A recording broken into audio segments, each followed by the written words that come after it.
second to let some people filter in. Yeah.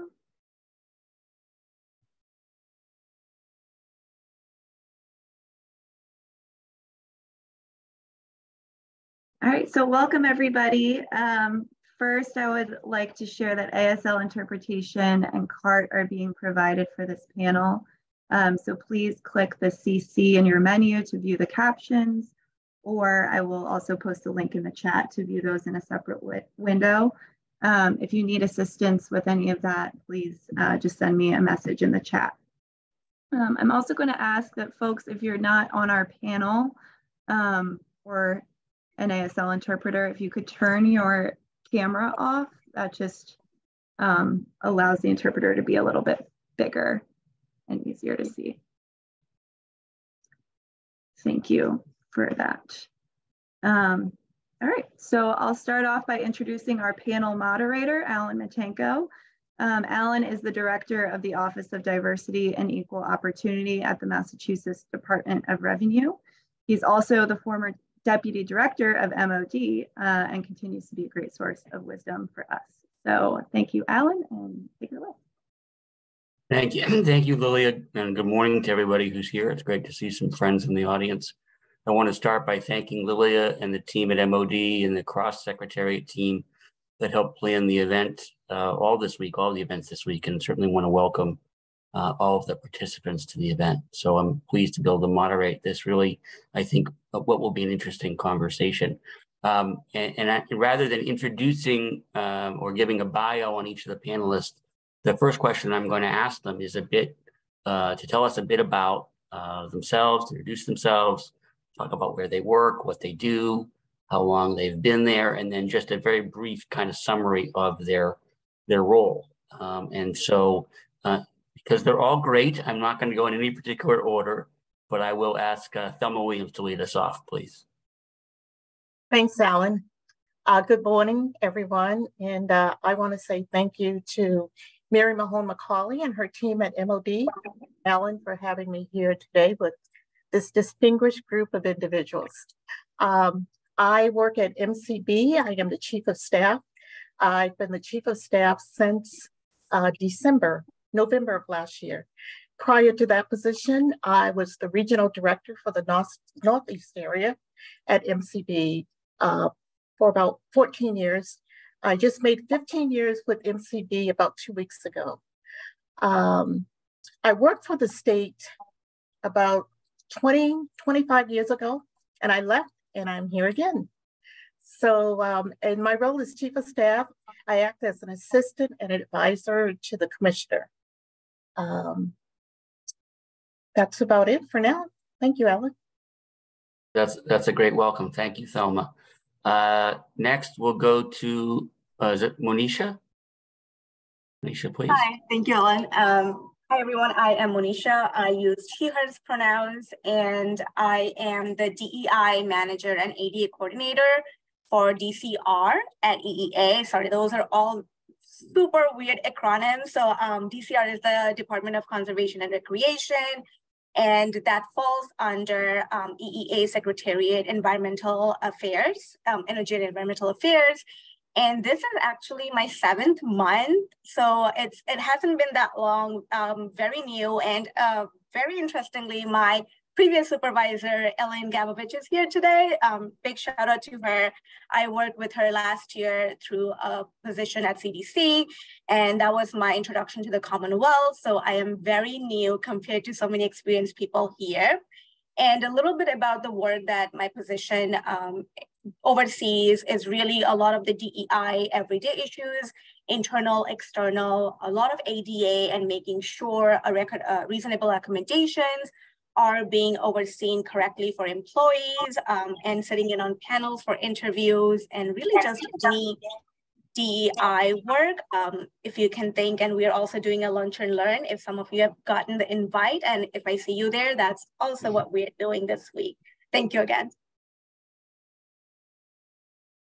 Thank you, Moneesha. I just want to remind anybody in the audience, if you're currently unmuted, we would ask you to mute yourself because it does provide a little bit of feedback. So just check that button in the bottom left and make sure it's checked off for us. Moneesha, thank you. Next, I'm going to allow Brad to go, please. Hi, everybody. I'm Brad Steele. I am the Senior Director of Unified Communications at the Executive Office of Technology, Services, and Security, or EOTSS. I've been with the state for a little over 14 years. My role is working on all things telecom, contact centers, and cellular for EOTSS, which is now encompassing more and more of the executive department's phone systems. Thank you, Brad. One of the things that I think you learn pretty quickly in state government is that it's helpful to know people who know how to get things done. And Brad, you and I have never met before, but based on your job title, I'm hoping maybe we can become friends and connect in the future. It's nice to meet you, and thank you. Thank you for being here. Next, I'd love to allow Daniel to introduce himself, please. Hi, everyone. Thank you so much for the invitation. It's an honor, and I am grateful for this opportunity. My name is Daniel Moreno, Alcala. I am currently working at the Department of Transitional Assistance, DTA, as a human assistant. I've been with the Commonwealth for 1 year and 3 months, and my role is again is human services assistant. And I am at the front end team. I'm always assisting clients with interpretation and translations, helping them with the initial stages of their applications, either for SNAP benefits or cash benefits, and also helping them get new EBT cards and scanning documents, teaching clients in how to use the DTA Connect app. And that's basically some of the main assignments that I have in a daily basis. And thank you. Thank you, Daniel. Appreciate the introduction. And last but certainly not least is my friend Carl Richardson. Carl. Yeah, so my name is Carl Richardson. I am with the Bureau of the State House. I started originally with the Bureau of State Office Buildings. Before that merged into DCAM, and the State House decided to keep my position there with them, as it is my role to make sure that all the programs, services, and activities at the State House are fully accessible to people of all abilities. I myself am a person with a disability in that I consider myself deafblind, that I have a dual sensory loss of hearing and vision. And my role can be anything from working with the legislature on improving their website for accessibility, to working with architects and engineers from DCAM on capital improvement projects, to working with the Commission for the Deaf, to providing communication access for the deaf and hard of hearing at all the State House meetings and events they wish to go to work an event, to actually doing some policy changes at the State House with how hearings and events are done.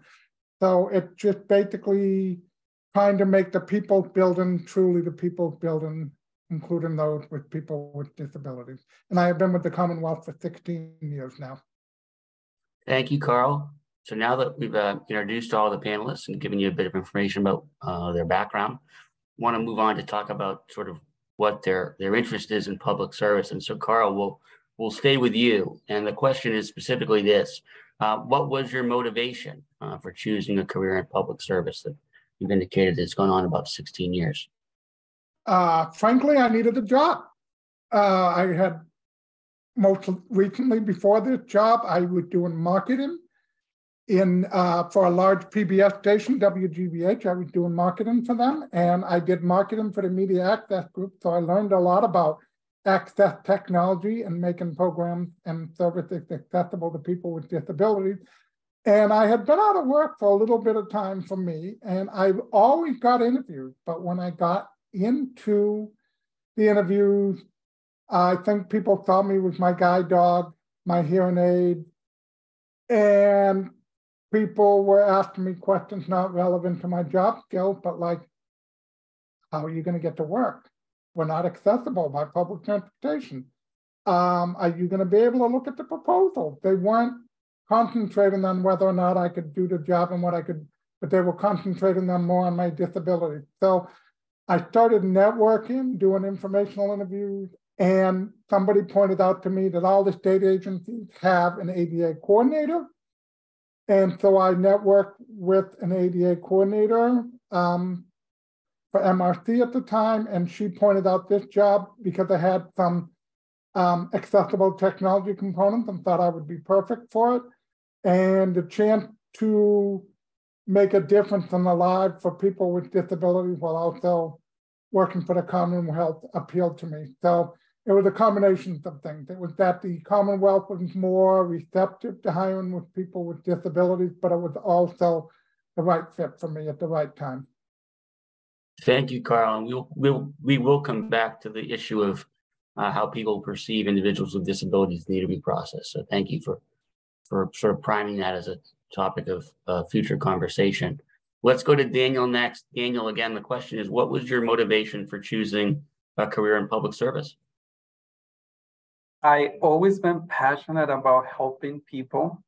I always knew that I wanted to be part of an organization or agency that their mission was to do that. And I started, in the when I first came to the U.S., I had to first learn the language. Spanish is my first language, so I didn't have a college degree. So I started doing volunteering shelters because I felt that was something that was very important to me, and I felt that it was something that will eventually give me an opportunity to be part of an human services organization. So I worked in many places after being a volunteer for several years.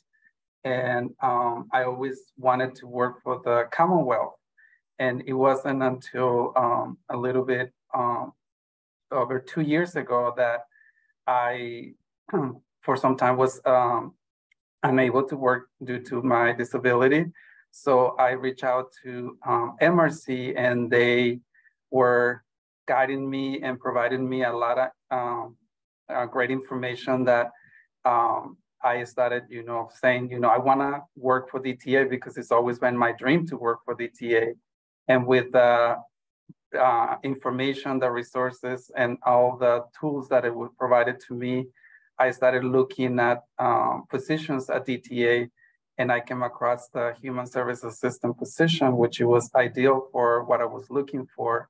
And I feel that this position has allowed me to use all my skills, my knowledge, and my passion to make a difference in other people's lives. So that's how I landed here at the Commonwealth. And this, I feel, very grateful, and I am very passionate about helping people. And this is the great position, great opportunity that I was waiting for. So, and just want to share with everyone else that, as of next week, I'm going to be in a new role as a SNAP case worker. I just got a promotion to become a SNAP case worker, and my first day will be Monday. Congratulations, that's fantastic. Thank you. To be able to help even more people in more ways. And I think also what you mentioned about the resourcefulness and the aid that MRC provided you is great to hear as well. But seriously, on that promotion, that's fantastic. Congratulations.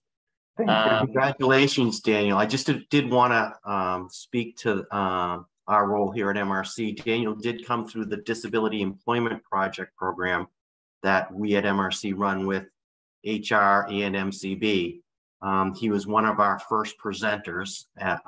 So I know a lot of the people on here who are looking to do work experiences with these employers. Daniel is one of our successes here for the DEP. So I did want to talk that up. The DEP has been doing some incredible work, getting people ready for opportunities at state agencies, and a majority of the people that your agencies are hosting are through the Disability Employment Project.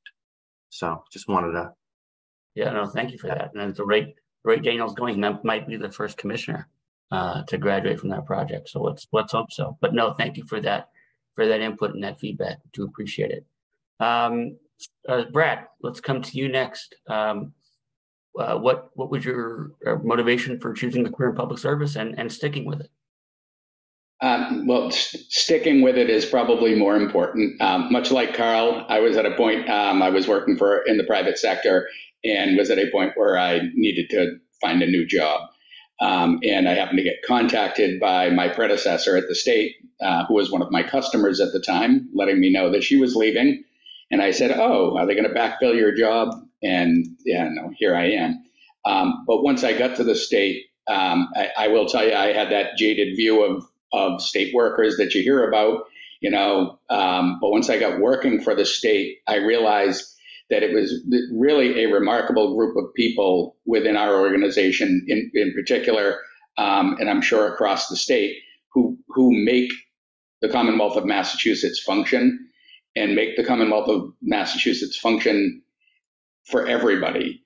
And that really became, to me, a passion. And, what was at the time I thought was an interim job has been 14 plus years now. And I'm, looking forward to getting to a point where I can retire in a few years. So, it's within the technology space. We are doing a lot of remarkable things with less than what people in the private sector have. And, and a lot of times, we're a little bit behind in technology. We're a little bit behind because of funding and different things. And we still do remarkable things and allow the state to function. So it's been a very rewarding 14 years. Yeah, Brad, I think that means it typically requires more ingenuity, right? Than if you were just simply able to use the latest and greatest technology and have a unlimited pool of resources. So I think it speaks to the folks like yourself and that you work with that, we stay online and stay functioning and stay at the top of our game as often as we do. So thank you for that answer. Moneesha, I think you'd said earlier you've been in state government about 7 months. Is that right? Year and a half. This is year and a half. I apologize. Still relatively new though by the scheme of things. So tell us, a year and a half ago, what inspired you to pursue a career in public service? Yes. So I actually went to Boston University for my grad school, and I graduated with Master in Social Work and Master in Public Health. And I definitely needed a job as well. So fast forwarding to Elaine and her team reaching out about the CDC contract. A big motivation in public service has been just growing up in a family.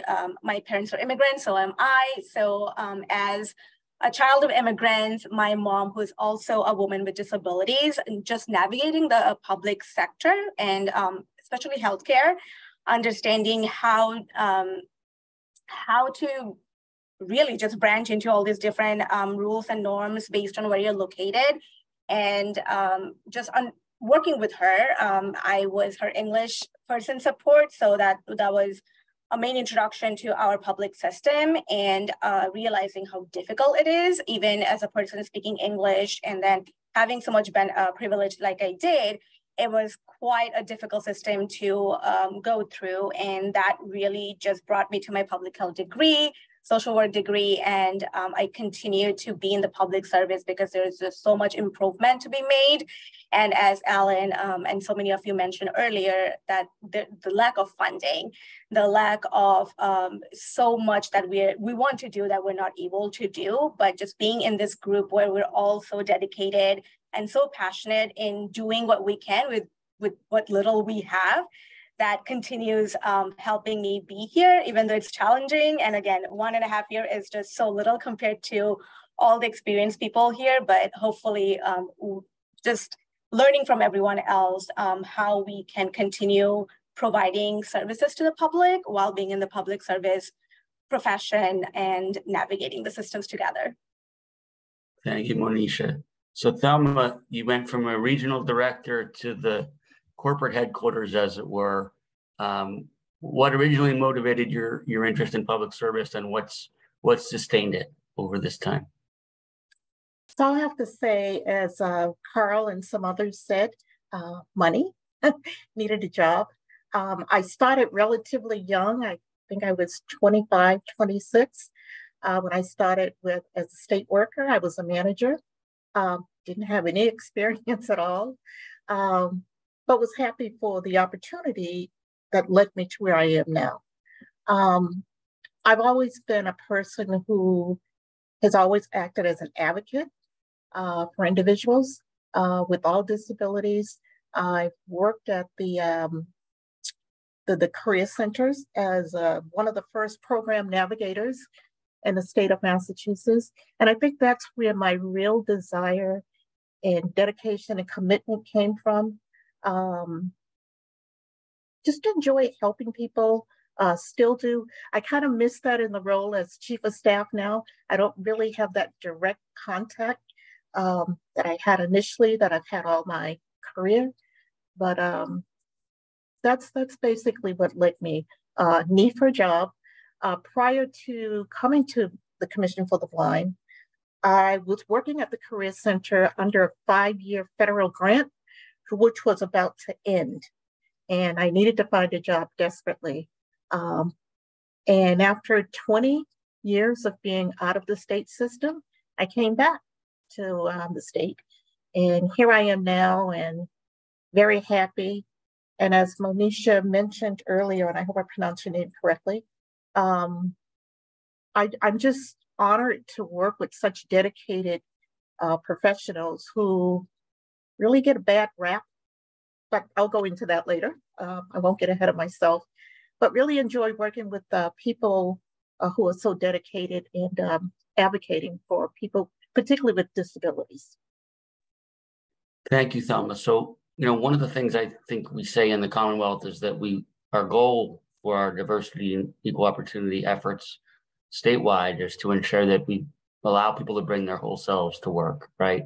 Mm-hmm. And part of one's whole self is what they do, how long they've been doing it, why they chose to do it, why they continue to choose to do it, what motivates them to get out of bed in the morning.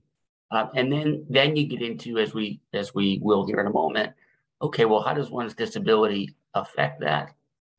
Or not affect that? Affect how they got into government, why they stay in government, and how they manage and navigate their disability as an employee of state government. So sort of moving out of the sort of general realm and into a specific question about disability. And it's a little bit of a multi-parter. I apologize. I'm happy to repeat it if it confuses anybody. But it's a question about, at what point did you declare your disability to your manager or supervisor? Now, I'd ask you to think about that. If your disability is obvious, we would love to know how that conversation went. And if your disability is not obvious, we'd also love to know when and why you made the decision to disclose when you did, and how that conversation went. So as you can probably sense from my approach, I'm going to ask Thelma to go first on that. And I'm happy to clarify the question if it's helpful. Okay. Allan, could you repeat the first part, please? Sure. Yep. So first part is, and the biggest thing to take away from the question, at what point did you decide to declare your disability to your manager or supervisor? And if it's obvious, how did that conversation go? And if it's not obvious, when did you decide to do it? And how did that conversation go? Okay, thank you. So I was, if you want to refer to as a late starter, I have a hidden disability, which started off as a hidden disability. And I'm willing to disclose, I have a rare physical disability, neurological condition, which robs me of my muscles, and it affects my peripheral nerves. So I've lost all of the nerves in my hands and my feet. If I walk, I have to be very careful because I have no nerves in my feet. So I tend to fall a lot. So just a little background of where I'm coming from. So having had that hidden disability, it was very difficult because even though it was hidden, I still suffered and was challenged by the symptoms. And people would look at me and sometimes strangely, sometimes wonder, why is she acting this way or walking that way? For those of you who know me, who have known me for a while, you really wouldn't know I had a disability. It's a progressive one. The older I get, the more apparent it becomes. When I first started working for the Commonwealth, I drove to work every day. I didn't use any type of assistive aid. Today, I wear braces on both of my legs. I use a rollator and I use a cane. So the other part of the question is, when did I disclose? I did not disclose until about 8 years ago, mainly because it was just becoming too difficult to hide it anymore. I was falling at work, had difficulty walking up and down stairs, which is part of the symptom. So I said to myself, Thelma, you need to disclose so that you could get some type of accommodation. So that's what led to me disclosing. Should have disclosed many decades ago. But at that, like I said, it is a progressive condition and didn't affect me as much then. But as I got older and the disease progressed more, I had no choice but to disclose. Thelma, without going into the accommodation process itself, because we'll get there, just Yes. in general, when you disclosed, how did you feel like that was received?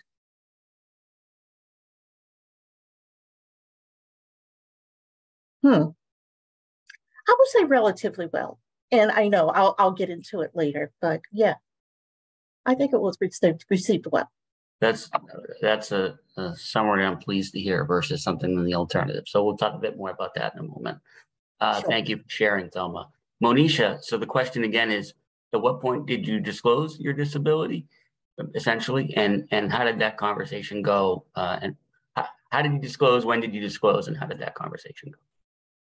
Yes, so for my current position, I actually disclosed a couple of weeks into my position, accepting it. And one of the biggest motivators behind it was because we work in DEI office, and a huge part of my role is reasonable accommodations and the ADA, which in itself was such a great opportunity to know that I would be met with kindness and acceptance. And also that's part of my role. And if I wasn't, then that would be a very hypocrite of a role.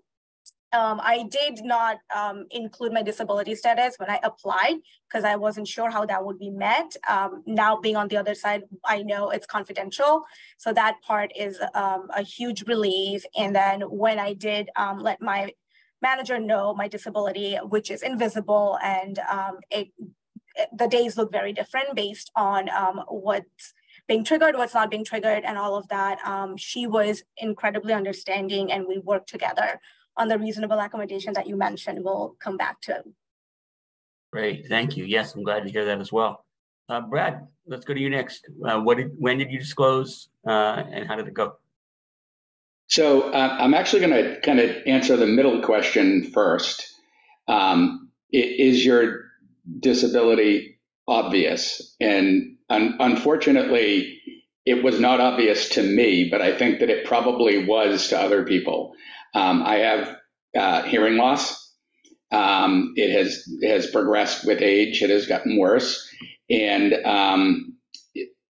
I don't know if I was in denial of it or if I just wasn't really aware of it.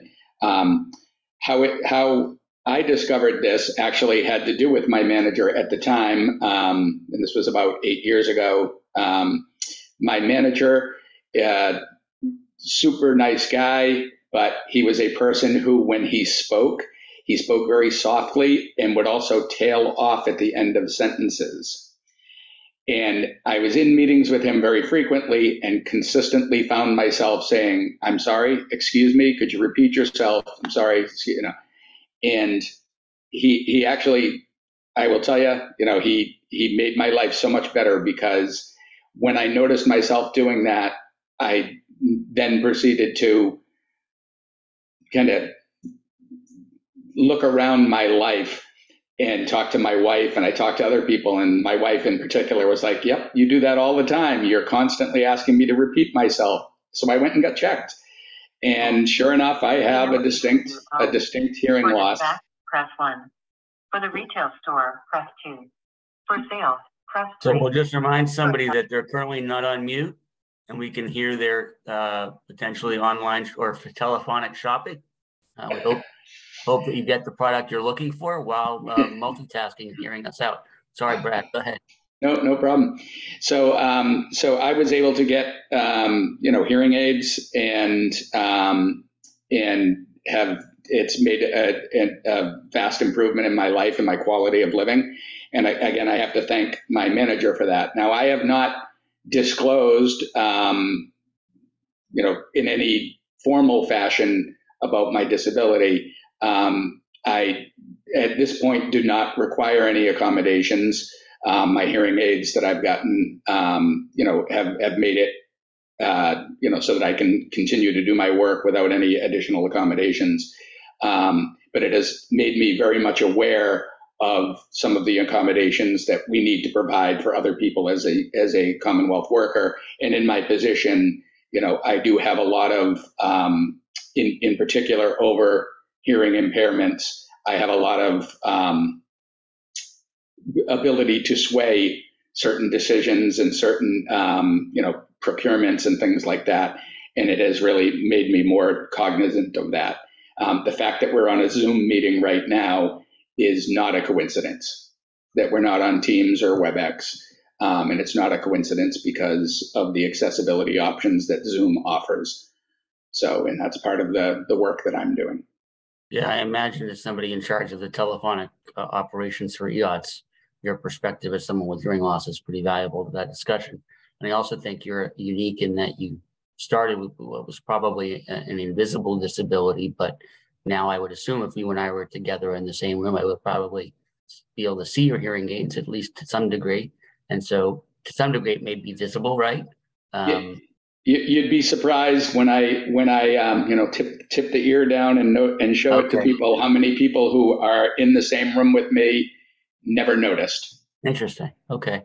Well, if anybody asks, of course, you just tell them you're talking to the Secret Service. Thank you, Brad. I appreciate you sharing that. Daniel, how about you? When did you disclose? What did you disclose, and how did it go? Well, I will start by saying that I do have an obvious disability, so I didn't actually have to disclose my disability because the minute I went somewhere, they immediately noticed my disability. So I had the conversation with my supervisor the first week I was hired. And I expressed to my supervisor what I felt that it was going to help me succeed in my position. So she started all the process to make sure that I was getting everything that I needed to succeed. And my supervisor made changes to my role so I could fulfill everything in my position. So. I again, the fact that I have a obvious invisible disability, I didn't have options. So, but I did disclose my disability when I applied for the Commonwealth, and I was not for sure if that was something good for me to do that. But I was pleasantly surprised that even during the interview, some accommodations were offered to me, even though I didn't feel the need to take advantage of that. But it made me feel more at ease, knowing that I was going in the right direction and that I felt that I was going to be supported if I was to have the opportunity to get the job. So that's, my experience. Thank you for that, Daniel. I do want to notice there was a question in the chat asking if there'll be time for questions at the end. My intention, I didn't discuss this with Lilia, but my intention is that at about 10 minutes to 12, no matter where we kind of are in the conversation, we'll probably pause and ask the audience to put in any questions that they may have. So if you have questions, at that point, you can either put them in the chat or use the raise hand function. Let me turn to Carl. Carl is the only person I believe who in his introduction disclosed his disability. And I also believe, and forgive me if I'm wrong about this, that Carl might be the only person on the panel that has had their disability the subject of a recent Boston Globe cover story. So Carl, I know you didn't want me to highlight that or pick on you for that, but I think that was pretty great. But all things considered, just talk a bit about your experience when you came to the Commonwealth. To what extent did you disclose your disability, and how did that conversation go? Okay, so first of all, as I had mentioned previously, I had been in the job search for a while, had had a lot of job interviews, but didn't nail the job. So I felt like the bridesmaid and never the bride, you know. This job, because it was geared toward serving people with disabilities, and I was working with the ADA coordinator at the time, I did disclose immediately in my cover letter that I was a person with a disability, and I would like to have an interview as a qualified individual that met all the job requirements of the job posting as a person with a disability, and would they please help arrange for an interview. So I did disclose from the very, and I think this might have been the first job I had, but my vision and hearing loss are both progressive over time, like Brad. It didn't. So earlier in my life, I didn't disclose, but I found out from the people I didn't disclose that they were well aware anyway. So I was not fooling people even when I thought I was. And when I went for the interview and I walked in, the former director of MOD interviewed me, the former superintendent for the Bureau, a manager from the Commission for the Deaf, someone from the Attorney General's office, and I forget who else interviewed me. So they were all people who work in the field of disabilities. But when I walked in, I have a dog and I wear 2 hearing aids. And unlike Brad, my hearing aids are fairly obvious because they're big and large, because my hearing loss is fairly severe, and I wear short hair. So, and you can hear the way that I talk. I talk like a person who is hard of hearing with my speech. So between the blindness and the hearing, it's fairly obvious. But in this case, I don't want to say that it helped, but it showed that I was a subject matter expert in how a person with a disability would go to the State House and how would they get the services they need. And well before the interview, 2 weeks before the interview, I went around and toured the whole entire building up and down. I read the annual report.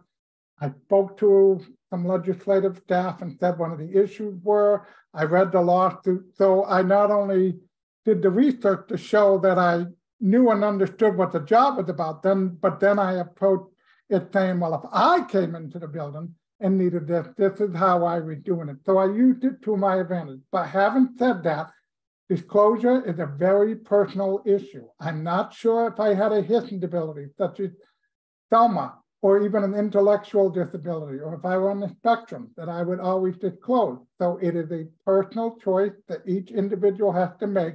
You have to look at the job. You have to look at what job you're applying for, who you're dealing with, because I do think people still have perceptions. I'm not going to get into anecdotes, but there are times I still have to educate people, even where I work, what I'm capable of, and know my blindness or hard of hearing is not going to hold me back. So it is a personal issue. There's no one solution that works for everybody.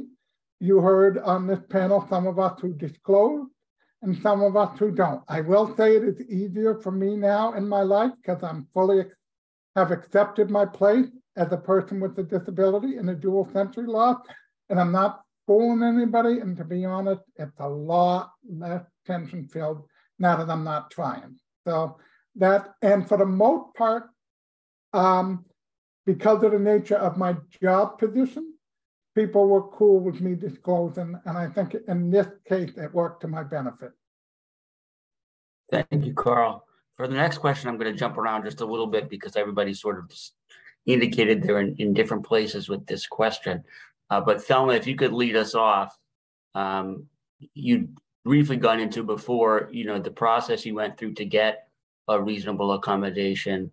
Can you talk a bit about that process specifically? And if you're comfortable talking about maybe the specific accommodations that you sought, but certainly you don't have to. Cool. Thank you. So when you asked me the question, well, you didn't ask me, when I started talking about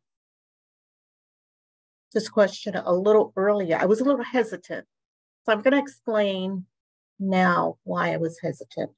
And I just want to piggyback on what Carl was saying earlier. as I stated, I was a late bloomer in terms of disclosing.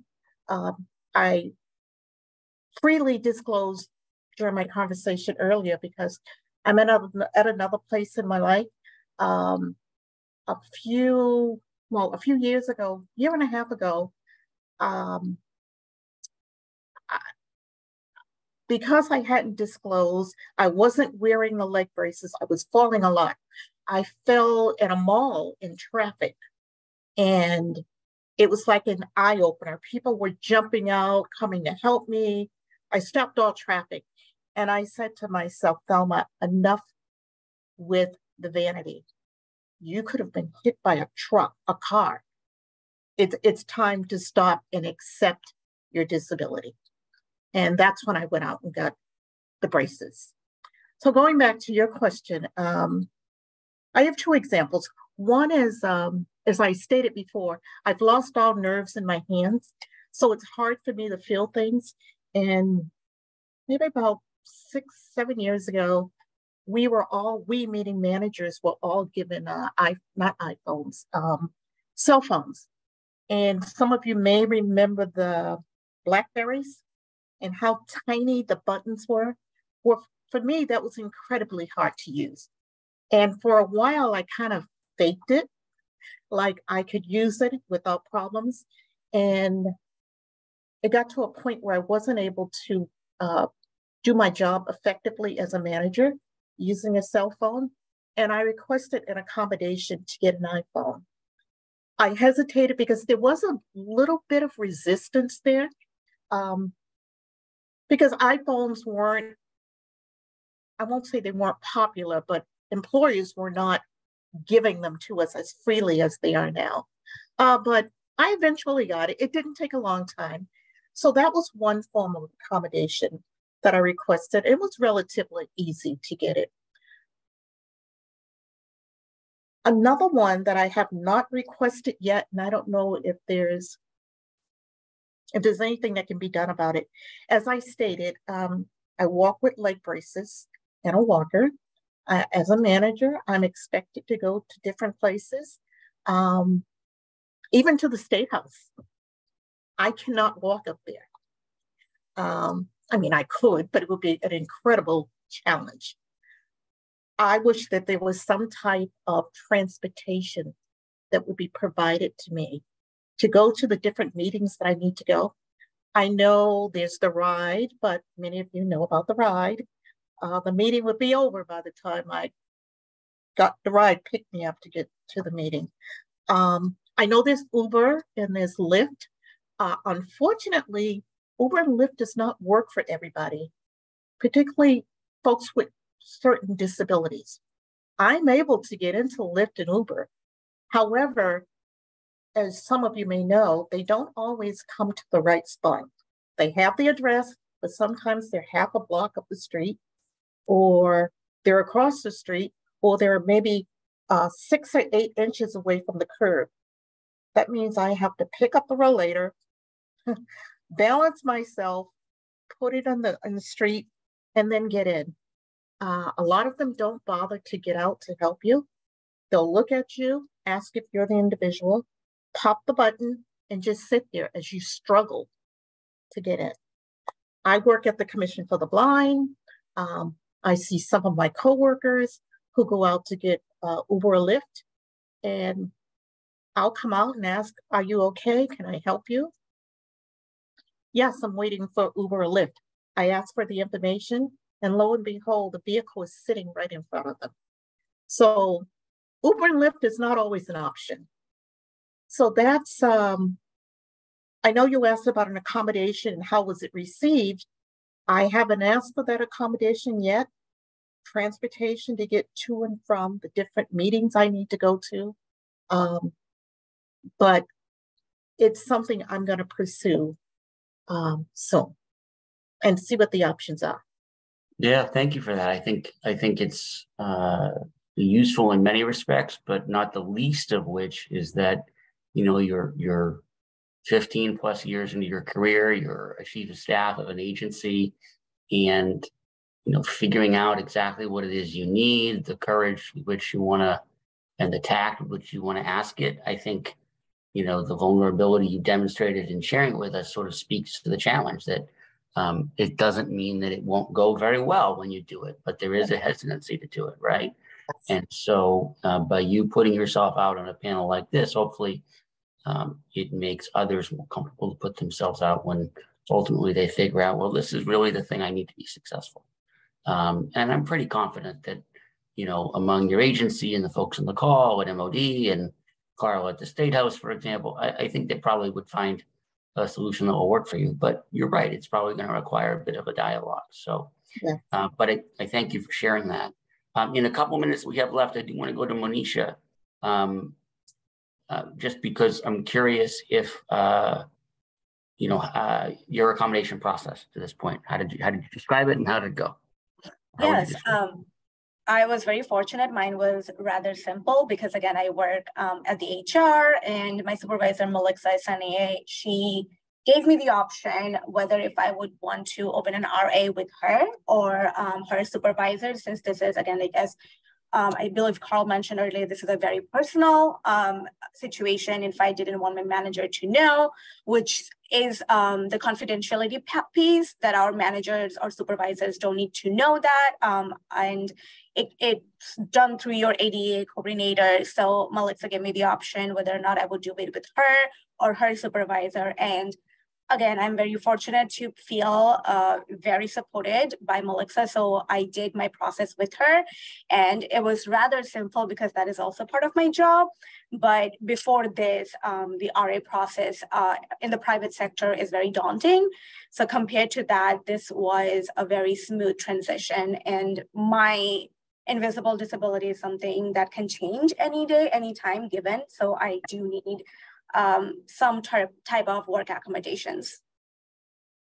Thank you. I don't want to leave Daniel or Carl out, but I think they had already spoken to some degree to the accommodations that they either sought in the interview process or were just sort of automatically given. I want to, because of the time, I do want to open up the floor. If I know Lilia has been putting in the chat that if individuals have questions, you can put them in the chat, or you can go to the bottom of your screen to the reactions button and raise your hand.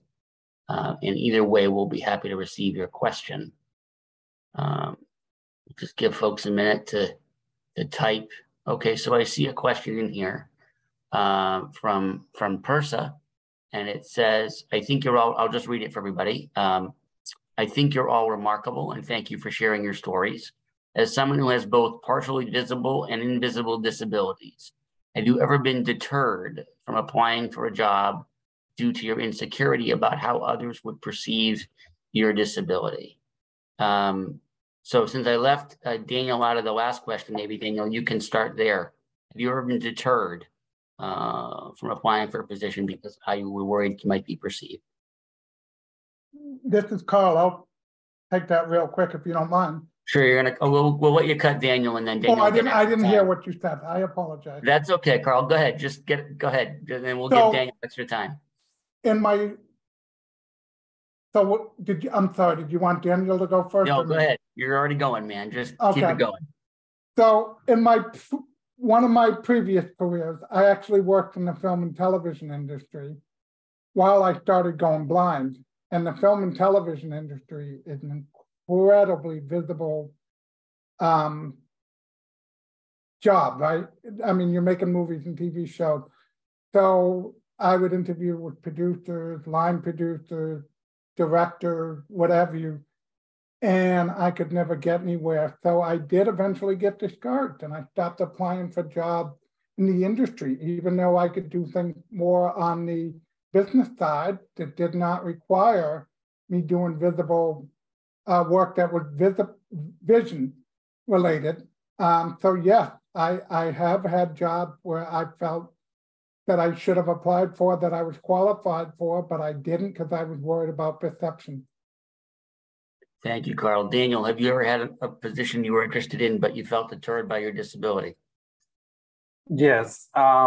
There were several times when I felt that I had all the skills to fulfill a position, but because my disability is visible, I was afraid that they will say, that, you need two hands, two arms to perform the job.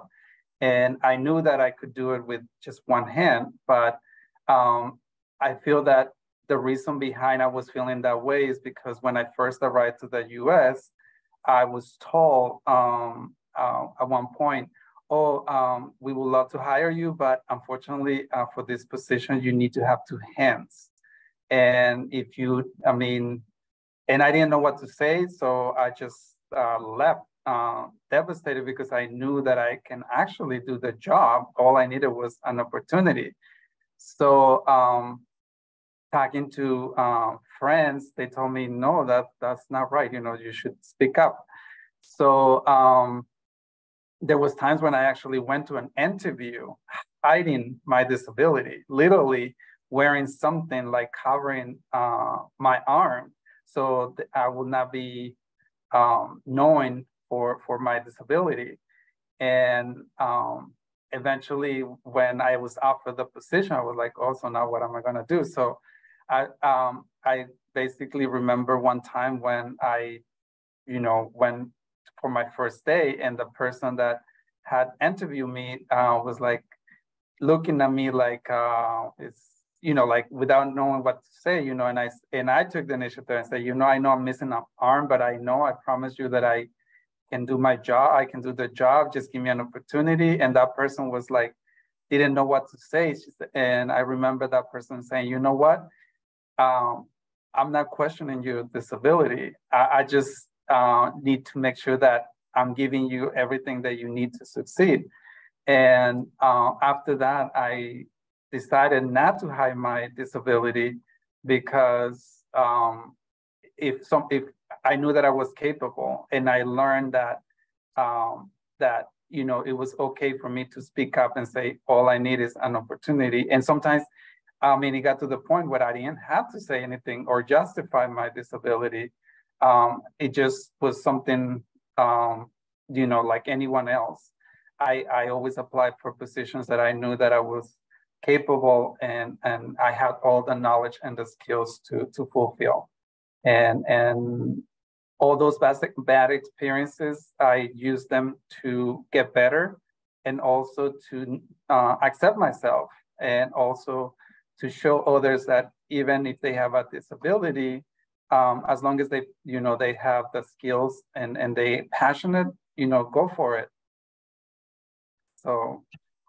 Yeah, thank you, Dan. We really appreciate that answer. Brad, I want to go to you just briefly because we have a couple of other questions, but I think, given that you have, what you have said might not be an obvious disability, but might be under other circumstances. If you were to decide tomorrow, you know what, this Commonwealth thing has been fun, but there's more money to be made in the private sector, so I'm going. Do you think you'd be deterred based on your hearing disability to apply for a position? I don't think I would be, but again, I think that my hearing loss with the corrective action that I've taken with the hearing aids is such that I'm not entirely limited. I will tell you, you can see by the stuff in the background, I like music. I play things. I play instruments, and there's a lot of things that I don't do because of my hearing that I probably would do if I had better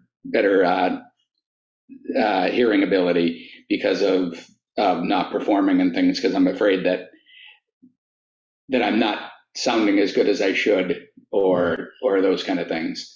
The one thing I do want to say is, if people do have hearing loss, that it's a shame to me that hearing aids are not covered by insurance the way that they should be. And it's gotten better a little bit in the last couple of years, but when I first got my hearing aids, it was almost completely out of pocket, and that is a shame. And that's something that as a state entity and federal entity, we should be doing something about. I hear amen on that. I know there's been some work on it, but there's more to do. Thelma, there's a question in the chat specific to you. I'm not going to address it here, but you can take a look at it in the chat only because we're getting close to time. I do want to ask all of our panelists to just maybe think about in 30 seconds or less, because the question actually says, in a few words, what are the major takeaways you're hoping participants have gained by attending this panel? So I would put that out to maybe we'll let Moneesha go first. I would say hopefully by listening to us talk and knowing that this exists, people with disabilities are in all fronts of life, and unfortunately it is a marginalized community, but just working for the Commonwealth, learning how much support there is and how much people are willing to assist you with the resources that exist and what we can utilize, even with all the stigma and the barriers that exist in the work we are doing. It is definitely an incredible opportunity to work for the Commonwealth, and hopefully you are motivated to apply and be part of this incredible team. Brad, what would you say? So I just hope that people realize that we are an inclusive workforce, that we're here to help. You see the people that are on this panel, but there are other people around the state who are in very influential and in positive positions within the state to help people. So if you need assistance, please, feel free to reach out to me or to people within your organization. There is help available, and everybody should be able to do their job without having to worry about anything that might be they think is a limitation. Because if you can do the job, as Allan was saying, if you can do the job, you should be given the opportunity to do the job. Thank you, Brad. Thelma, what do you hope people take away? Yes, I just want to say, Michelle, feel free to email me or give me a call and I could address that question. Allan, I'm glad you asked that. I would suggest anyone with a disability working in the Commonwealth, disability or not, seek out a mentor. Preferably a person with a disability, but if not, seek out a mentor to help you navigate the system, navigate some of the challenges you may have to deal with, and don't give up and believe in yourself. Thank you, Thelma. Daniel, what would you hope people take away? I really also want to follow up with what Thelma was saying. I totally agree. Finding a mentor, finding someone who can guide you in the process of finding a job, and also knowing that the Commonwealth really does practice what they preach. And in my experience, reaching out to MRC changed my life, because they provided me with a lot of knowledge, a lot of resources, and make me feel even more confident in my reaching out my professional goal. And having a mentor, having someone helping you makes a big difference. Thank you, Daniel. And congratulations again on your promotion. Carl, what do you hope folks take away from the event today? So whether you are a person with a disability or without, one of the most important things in seeking gainful employment is networking, networking, networking, because most people get the good job because of networking and who they know or who they've reached out to. So I would say, don't be afraid to network. Most executives have egos. Don't be afraid to ask for an informational interview. Don't be afraid to say, how did you do it? How can I learn from you? Do you know somebody I can talk to? I would say networking and take job seeking as a full-time job until you land the job that you want. So that's my advice. Thank you, Carl. And I will just add, not that anybody asked the moderator a question, but as someone with a disability who's been here a long time, I think there's two takeaways. One is that if you are a participant in this program who's looking to gain employment with the Commonwealth, I hope you take away that and I think this is sort of what Brad was speaking to, that there are a lot of people in the Commonwealth that have disabilities, whether you realize it or not, and that this is a welcoming place for people with disabilities. And if you reach out, to disclose, to self-identify, to seek an accommodation. I believe this is the organization that's going to offer you the support you need to be successful. The second takeaway I would have would be for my friends who are here from other agencies who serve as diversity officers or agency heads or agency leaders. I think this is an opportunity for all of us to reflect on the fact that the work we put in every day has value, and it supports and collaborates with the great people on this panel. And I think it's a reminder that while we've come a long way and done a lot of great things, as several of our folks have said, there's still more to do, right? So that everybody can bring their whole self to work every day. And so hopefully, whether you're a state employee or an aspiring state employee, you come away with a sense that we want and we can have everybody come to work every day and bring their whole self to work. So I want to thank, on behalf of the Office on Disability and the folks that planned this event, I want to thank each of our panelists for their contributions this morning. I want to thank everybody for attending. And I want to turn the program back to Lilia in case there's anything that she would like to say to wrap us up. Yeah, thank you, Allan. Thank you so much for serving as our moderator. And thank you so much to our panelists for sharing your time and your stories with us. I really appreciate your vulnerability and all of the advice that you've shared. And I know everyone else here has as well. You're getting a lot of thank yous in the chat. So I appreciate it. I wish we had more time with you. I also wanted to mention, somebody had asked about a question about when to disclose your disability, at what point in the employment process. I want to reiterate what the panelists said. It's a very personal decision. And I also wanted to share that MOD has a disclosure and employment workshop series. So you can get the information on the events page of our website. Our next workshop is August 23rd. But that's an online training that sort of walks through the pros and cons of disclosing your disability at different stages of the employment process and how to make that personal decision for yourself. Lily, can I just cut in for 1 second? And only because there's a question in the chat, I don't want to get missed.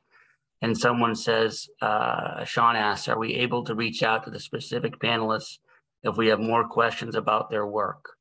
So by show of hands or nods of heads, is that something everybody's comfortable with? Okay, I don't see anybody objecting, and I certainly don't object either. So if you're a state employee, we're all listed in the global directory. And if you're not a state employee, I'm sure Lilia can get you our information. Sorry, Lilia, just wanted to get that out there. Absolutely, yes. I can share that with you all. I know there's several people here who have some questions we weren't able to get to. So I will share all the panelists' contact information with you all so you can do that. So thank you again, we really appreciate it. And we now have a lunch break, and we'll see you all again at 1:30 for the next session, host agencies and participants. Host agencies, you'll be going to our session on ADA compliance for state agencies, and participants, you have a workshop on working at the Commonwealth and applying to jobs on mass careers. So those begin at 1:30. You can look at the email you received this morning for the meeting links and the slides. Thank you again, and we'll see you in a bit. Take care, everybody. Bye-bye.